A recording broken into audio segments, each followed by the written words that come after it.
Yo mga idol, kamusta? Sports Talk PH nga pala. Ang Canelo versus Crawford, pag-usapan natin yan mga idol. Ngunit bago ang lahat ay huwag kakalimutang mag-subscribe at i-click ang notification bell button for more sports talk. So matapos nga pong talunin ang current Unified Super Middleweight World Champion Canelo Alvarez ang knockout artist na si Edgar Berlanga via lopsided unanimous decision itong nakalipas na linggo lamang, ay muli nga pong naghamon ang current WBA Junior Middleweight World Champion Terence Crawford, kung saan sinabi nitong gusto niya daw talagang makasagupa ang Mexican superstar para sa kanyang susunod na laban. Paliwanag ni Crawford na ang laban daw kasi sa pagitan nila ni Canelo ay ang siyang magdidikta patungkol sa kung sino daw ba talaga ang tunay na hari ng boxing.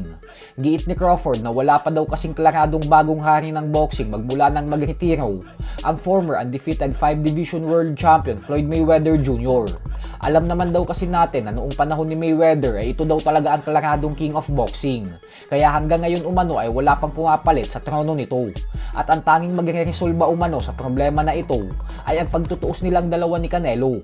Dito na daw kasi magkakaalaman kung sino na talaga ang papalit sa trono ni Mayweather bilang Kings of Kings ng boxing. Nagpapatulong din po si Crawford kay Turki Al-Sheikh ng Saudi Arabia upang tuluyang maikasa ang mega showdown nila ni Canelo. Subalit ang problema nga po dito ay kung nakikita ni Crawford na sa laban nila ni Canelo magkakaalaman kung sino talaga ang tunay na king of boxing, ay kabaliktaran naman po ang nakikita ni Canelo. Para po kasi kay Canelo ay masyado siyang angat at mas magaling kumpara kay Crawford.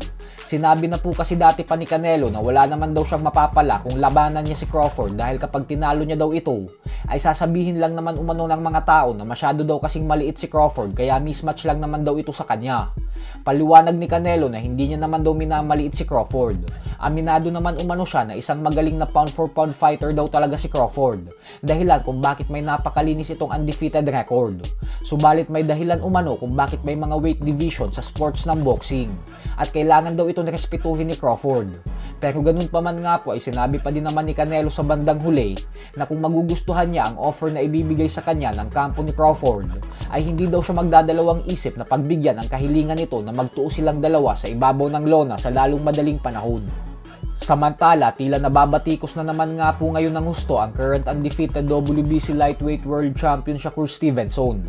Ito po ay matapos sabihin ni Stevenson na pagkatapos niya daw panoorin ang bakbakan Canelo versus Berlanga, ay mas lalo lang daw naging malinaw para sa kanya na sobrang galing niya daw pala talagang boksingero at napakalayo umano ng level niya kumpara kay Canelo.